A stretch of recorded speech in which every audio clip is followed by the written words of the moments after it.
Is everything proceeding as planned, Tychondrius? Lord Archimon demands a report on the Scourge.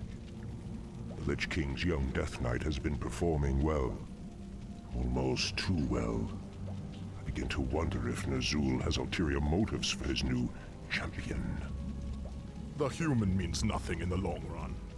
Ner'zhul wouldn't dare undermine our efforts now. Our only concern is that the Scourge accomplishes what it was created to do. Archimon will have all our heads if we do not keep control of this situation. Believe me, brother. Neither the Lich King nor his undead lackeys will jeopardize the Legion's return. See that they do not. Lord Archimon has little patience for failure.